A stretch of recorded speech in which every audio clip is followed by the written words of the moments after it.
Hello, and welcome to NCSS TV, broadcasting right here at the National Council for the Social Studies Annual Conference in beautiful Boston. I'm your host, bringing you an exciting lineup of insights, interviews, and reactions that capture the energy of this year's event.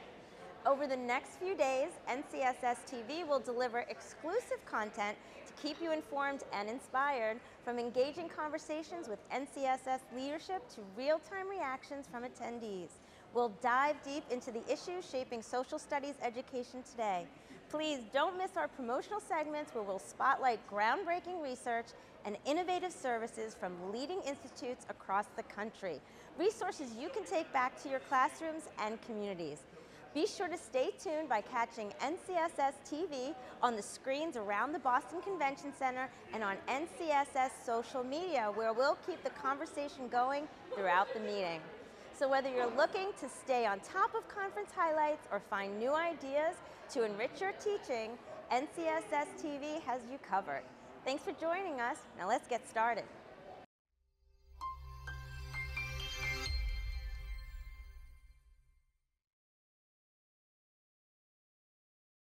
Hi, thanks for joining us today. We're at the NCSS conference. This is the 104th conference, which is incredible. I'm here with Nicole Griffin, and she's an award winner, which is very exciting. Thank you, thank you, thank you. The James M. Becker, and let me get this correctly, it's the Global Understanding Award. It is indeed, yes. What is that? So it's sponsored by the Longview Foundation, and it essentially is to acknowledge people who have incorporated global understanding in their teaching practice, focusing on geographical knowledge and understanding, and so that hopefully helping students incorporate that into their daily lives. That's amazing. So what does this award mean to you, both professionally and personally? I think really personally and professionally, it's just motivation, it's encouragement. When you're doing work, you know, like we talked about before, when you're doing work and it's just kind of the core of what you believe, it's a little bit of wind in your sails to keep going. So for me, that's what receiving the award is. And I hope also encouragement to others who are doing the work and maybe just didn't get the recognition this time around to like, yeah, let me keep doing. Well, that's a great point. So I'm sure there are other educators in your field who look up to you because of all your knowledge. What advice would you give to them? As it relates to global understanding and global education, I always would suggest start small where you are, right? Like sometimes we feel like it's a really big thing to tackle. But start in some way that makes sense to you, that is appropriate for where you are in terms of your resources, your context, whatever. But I think the thing is just to start. So that's my encouragement, that would be my advice. Just start somewhere with what you know, your contacts, you know, somebody in your neighborhood, your you know, whatever you do, coffee shop, whatever, and just connect there. Like small steps lead to bigger effects. Yeah, it's like ripples in the pond. Yeah, that's amazing. Yes. So is this your first time at the conference? This is my first time at the conference. Oh my God. Okay, so what are you looking forward to most, and what are you hoping to take away? I'm looking forward to everything, right? Like, it's like Christmas for me. But takeaways, I think I really want to hear the dynamic activities, the dynamic programs and lesson plans that people are doing and executing in their work already. Like, as it relates to teaching, often it feels siloed, right? Like you're in your little box or your little space in the world doing your thing. And sometimes you need to step back to, if you feel like this little ant, to realize there's a bigger mound, right? And there's an Ethiopian proverb that I think of that says that when spiders unite, they can tie up a lion. So that's what I'm hoping to gain, this opportunity to unite and then feel that collaboration, be reinvigorated, to tie up the lion, so to speak, and help move our students forward. And then bring that encouragement back, exactly, right back to the classroom. Yes. Well, that's amazing. It was so nice meeting you. Likewise, thank you.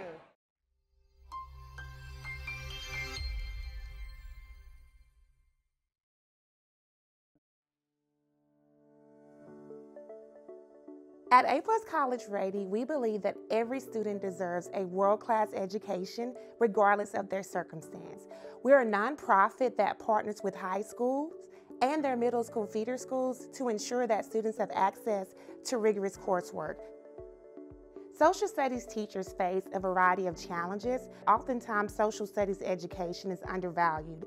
There's such an emphasis on STEM courses that sometimes we don't receive adequate instruction time. Another challenge is just the divisive nature of the sciences, the social sciences. So we want to make sure that teachers are equipped with the skills to facilitate civil discourse, because at the end, we want all of our students to be productive citizens.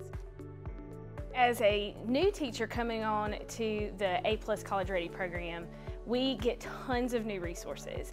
And that is so helpful for a new teacher because there's stuff that you had no idea you would even need or want to be able to deliver to your students. So all sorts of readings and primary sources, secondary sources.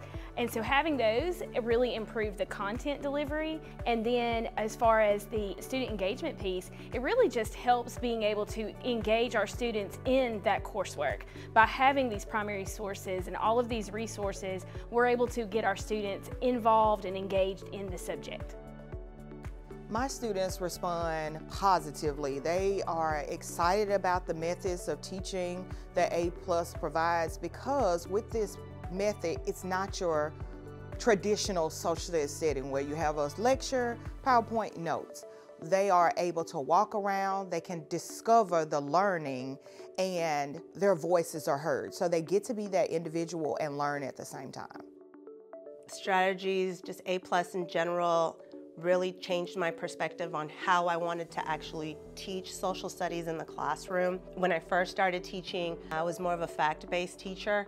When I went through training, it gave me an opportunity to see if there's different ways to incorporate different styles of learning in my teaching, and it also gives me a basis from which to start helping the kids learn how to think critically about social sciences and how the world around us is consistently incorporated in social science. Is the fact that it was made by teachers for teachers. We pulled some of the best teachers from across the state, from different backgrounds, different grade levels, and they all bring a unique expertise to the table. And they set out to make lessons that worked well in their classroom. Of course, we shared ideas, we tweaked ideas, and we tried to produce a product that all teachers, grades 6 through 12, could implement in their classrooms. But knowing that it came from a great group of teachers and their proven track records, I think really makes it a more authentic training for our social studies teachers. I think probably the primary thing that sets A+ College Ready apart from other professional development is that we deliver professional development during the summer, but then we follow up all year long. When we have a teacher that is part of our program, they're going to receive regular contact from the content director. Throughout the year, we offer professional development opportunities where they can come together and reinforce the skills that they learned during the summer, hear more about how they can get stronger in teaching their course. A+ College Ready is pleased to collaborate with a variety of other institutions, such as the Alabama State Department of Education. Our collaboration with them allows us to provide professional development for teachers across our state and to also make sure that our materials are aligned with the course of study. We also collaborate with state-level organizations such as our archives. It gives teachers access to so many resources, and for our trainers, it helps them to stay abreast of any changes that may be happening in our discipline. A+ College Ready approaches professional development by emphasizing not only the content but the pedagogy. We want to make sure that teachers have both of those skills so they can be successful in the classroom. We want to ensure that they are prepared with the necessary tools that they need to facilitate a great learning experience for our students.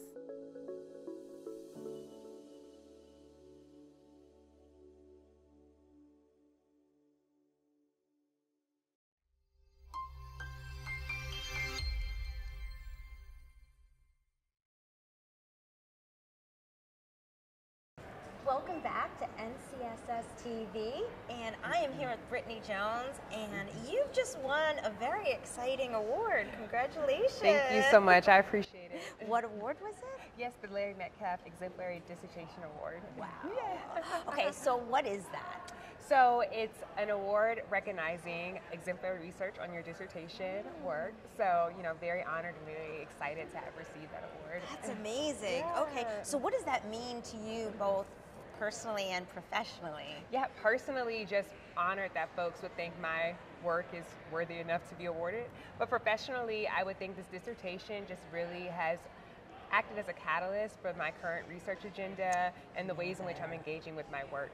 And for folks to recognize that was just very exciting. Feels good, It right? does, absolutely. That's amazing. So is this the first time you're at this conference?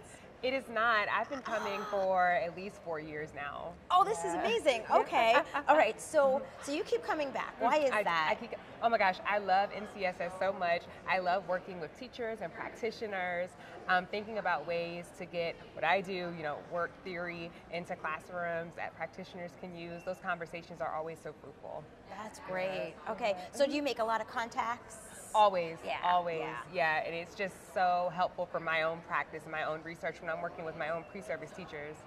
Yeah. That's amazing. So, I was going to ask you, what has been the greatest takeaway from coming to this conference?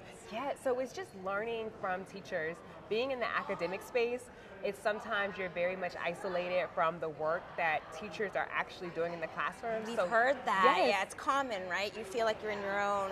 Yeah. Yeah, so learning from them and thinking about ways to put my research into practice and helping with them and collaborating with them. What is your research? Yeah, so I look at the ways in which emotions, how we feel, inform the ways in which students understand history and the ways in which teachers learn history.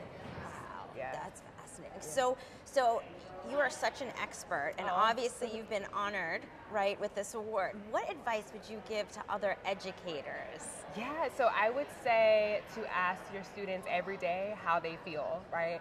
That's one of the most basic human emotions. Just think emotions are one of the most basic human things. And so asking, how do you feel? Yeah.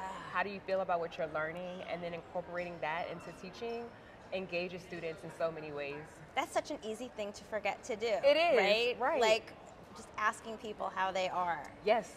And there's a big impact to that. It is. It is. It just opens up the floodgates for students to want to be in the classroom and to be engaged. That's amazing. Well, congratulations, and I hope you enjoy the conference. Thank you so much. It was so great meeting you. You as well. Thank you. Thank you.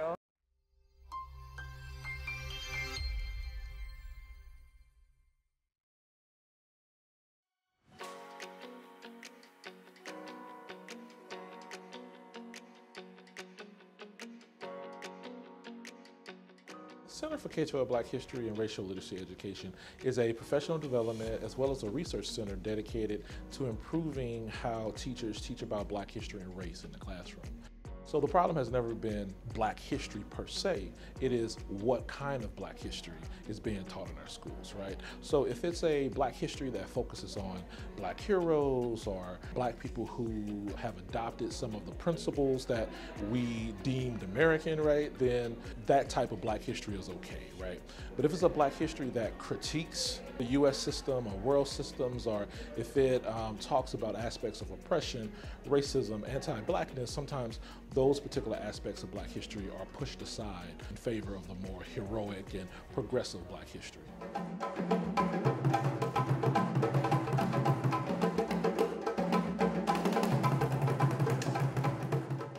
When we first started doing the conference, it was always in a local high school. As it came here to UB, we did our first year here at UB in a local high school, but the last 2 years have been on campus. It has, every year we keep expanding and keep growing. We bring new people come in, a lot of same people kind of keep on going, coming back to it. In a lot of ways, just become a big family.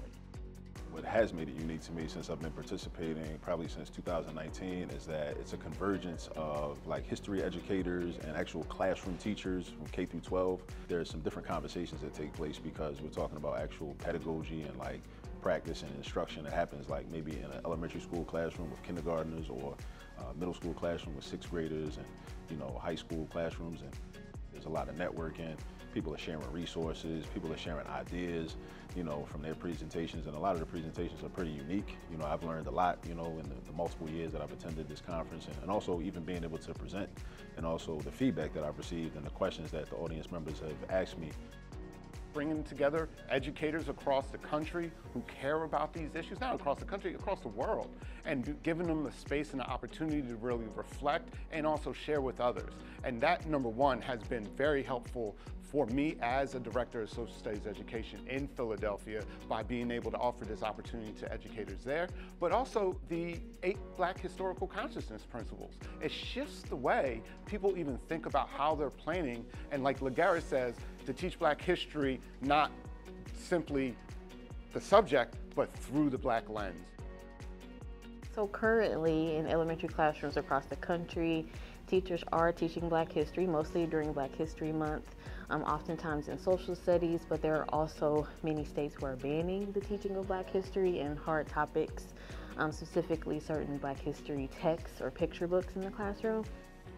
It's one of the really easiest ways, I think, for teachers, for students to access Black history is through literature and through stories, especially stories that are designed for children, because a lot of times the information, it's so vast and there's so much that hasn't been traditionally included in the curriculum, and that's nationwide.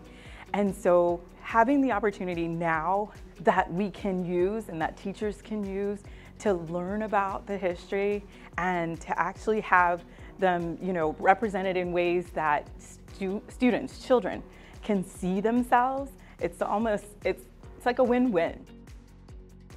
Over the years, the center has really cultivated this phenomenal Teach Black History Conference. That's how I was recruited to become a doctoral student and then a graduate fellow. It really encouraged me to incorporate Black history throughout every curriculum that I was using as a classroom teacher, and then also from everyone that's been impacted by the center. They've done amazing things like write books, and our director is internationally known for the center and all the amazing work he's done in Black history. For me, I see the center in helping educate society, educate teachers to notice that, hey, history that is contentious is a proper history, one that helps us understanding that our histories are not the same, and that if we have an honest conversation about history, that things may get better. So if we have a solid history, right, one that explores everyone's perspectives, then as a society we can improve, because we can always say, what happened in history in this particular aspect? What can we predict, right? How can we improve on our outcomes based on the history that we learn?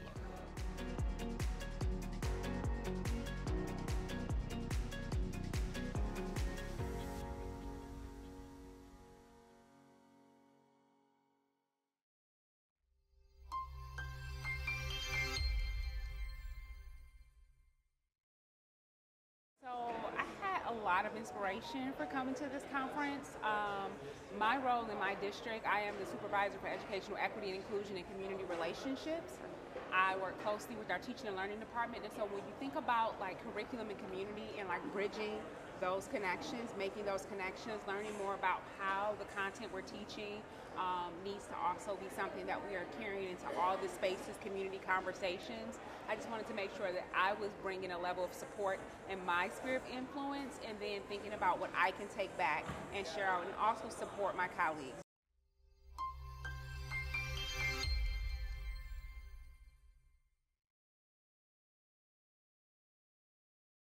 Welcome back to NCSS TV. I am so excited to be here with Matthew Mason, and you are this year's recipient of the Krista McAuliffe Reach for the Stars. Yeah. That's huge. That is, yeah, I'm very excited about it. Can you tell us a little bit about what that award is? Yeah, so it's for innovation in teaching relating to Krista McAuliffe's legacy. And she was the teacher that was involved with the 86 Challenger explosion. So I'm from Florida, and I was born in 86, so date my age here a little bit. But yeah, so I think it's really, I'm kind of really honored for the award, but it also has a lot of personal meaning to me. Being from Florida, I love space. You got the Space Center right there, and so I've kind of just been really excited about winning it. And then taking that little bit of space, bringing it into the project ideas I have for the award, has kind of just made a really big deal to me. Amazing. So, and what does this mean to you professionally? Well, it looks good on a resume, but no, I think it's a big deal. It's allowed me to come to a conference like this for the first time, but I think just kind of really kind of validating parts of her legacy and like the innovation with teaching.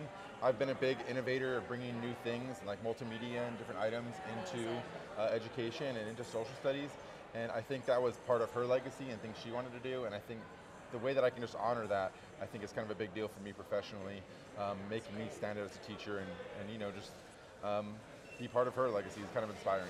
That's amazing. So this is your first conference? It is my first conference, yes. Okay, so what are you looking to take away from this? What insights? Well, I've been here just for a little bit for now, and I've already made a bunch of new network connections, new friends, and even just in the short time, I've already made some collaborations. So I'm really excited to kind of immerse myself in the different exhibitor halls and the different panels and seeing what other great social studies educators have from kind of across the country and seeing their different ideas and tactics. Just those different kind of strategies is going to be really exciting to me, and see how I can incorporate those into some more innovative ideas.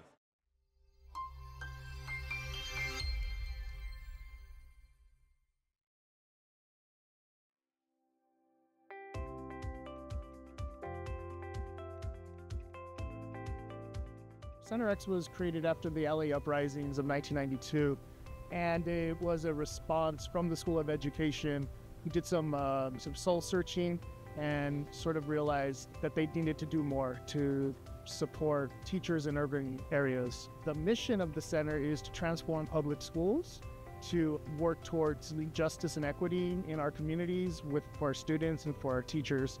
And so similarly, the History Geography Project is also guided by the same goals: to transform the way that history is taught, to provide opportunities for history educators and ethnic studies educators. We're in community with teachers. We have an amazing group of teacher leaders that we work with, and we're often on sites in different districts throughout LA and surrounding counties.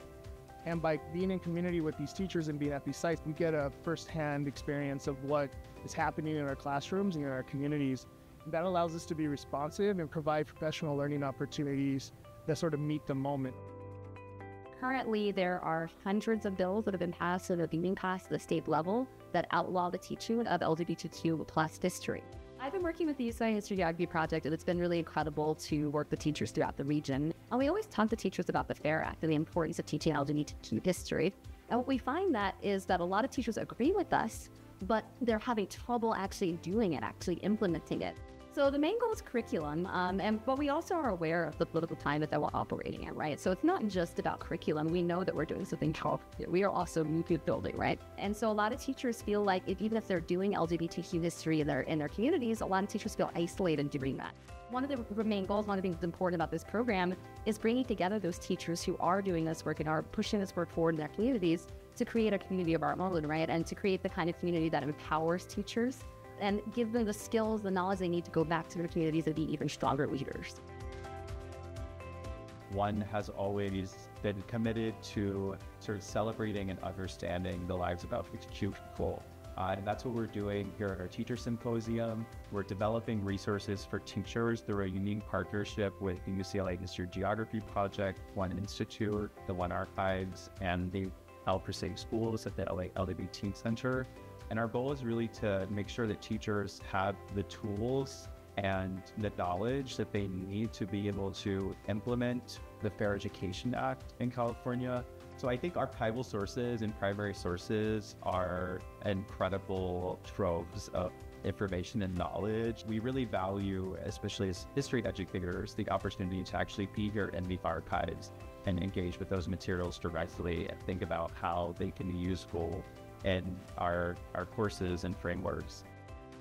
One of the most important things, not just content-wise in being able to talk and learn about LGBTQ plus people and the history that is erased from textbooks, a lot of educators don't know the history.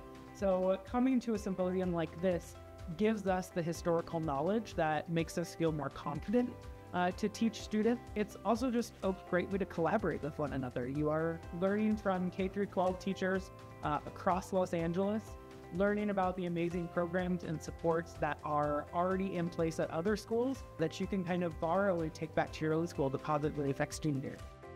We are really proud of the work that we do in co-collaborating curricula for teachers, especially in ethnic studies and doing course redesigns. So there's been a lot of changes with regard to how history, social sciences should be taught. So a lot of it is now based on how do we teach content, literacy, inquiry, and citizenship to our students. We also have a whole focus on inquiry. Like how do we get teachers to ask engaging questions for students so that they're going to really do the historical thinking and the heavy lifting of what historians do. So we have sample question stems on how they can focus on specific elements of historical significance, for example, or looking at the ethics of history, and then how we can work on building students to take civic action. How do they see a problem that's in the community, then how do they work on taking action on making the world a better place? One of the things that we've worked really hard to do is how do we coach teachers to be intentional and mindful about what they bring into their classrooms and what that looks like, how that connects to the playground, and how that connects to community. And so today we started as teachers just sit with one another, first grade teachers, 11th grade teachers, talking about what are the differences of how you teach kids, how do you bring materials. It's really exciting to bring teachers to talk to one another, to share materials, to explore archives, right? And do what historians do, so that then hopefully, and usually it works, they go back and get the kids to do the same. In this time of political censorship, we need to protect what we have as much as possible, and we need to be bringing in as many educators to know that it exists here and to take it from the university and the One Archives into the real world. And so that's why I really love what the History Geography Project does, is the whole purpose is taking kind of dismantling the ivory tower part of it and saying okay, we're this academic institution, we have all of these resources, let's bridge the gap between the university and the surrounding communities.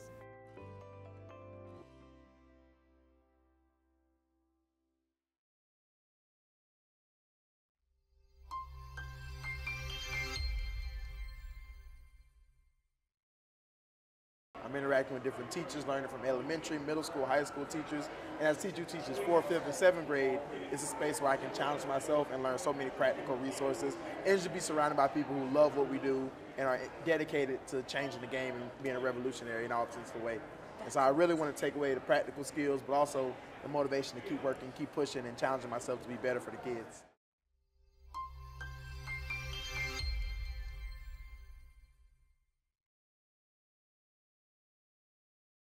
Coming to a conference like this, right, is that important? Do you get a lot of resources from here? Do you, what is it about this conference? Is this your first time? No, multiple years. Okay. I'm a veteran. So obviously you keep coming back. What do you gain? Because I hear resources, I hear connections. What do you get from the conference, and why do you keep coming back? I think for one, in elementary, it's really cool to see some of these bigger organizations in the exhibit hall catching on to elementary education.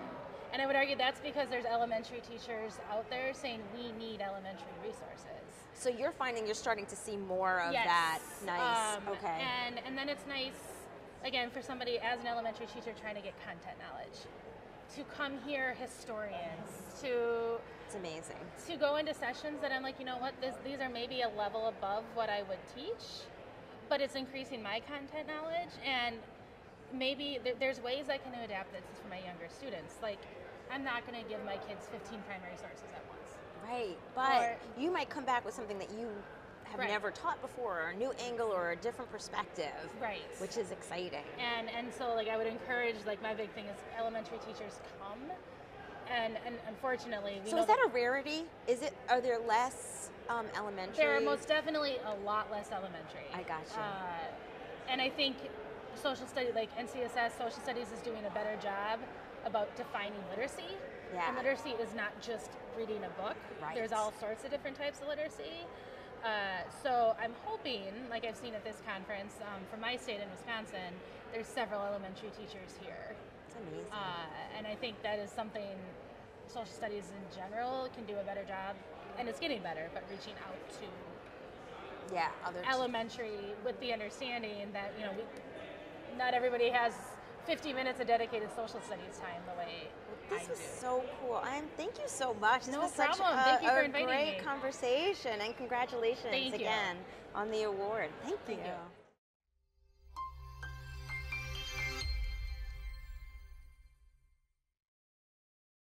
I am a longtime attendee. I was a history teacher for 10 years before I transitioned to administration, to the dark side, about 4 years ago. And now I'm the DEI director in Duxbury. And I think coming to this conference is so important because it engages with diverse perspectives, right? There's people from all over the nation with one common goal, is enhancing history education. I think that's so important. And I just left the whole big center and picked up some great resources, which is always great. I'm particularly looking for some elementary stuff today.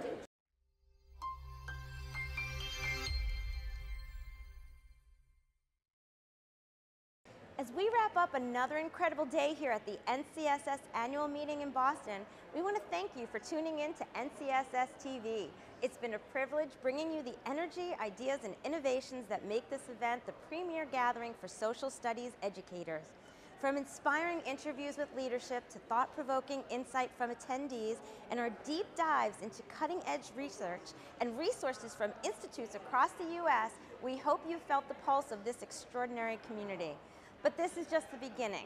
Stay tuned to NCSS TV on the screens around the Boston Convention Center and follow us on NCSS social media to keep up with everything happening here.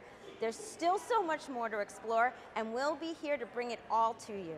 Thank you for watching NCSS TV, where social studies comes alive. Until next time, take care, stay curious, and keep shaping the future.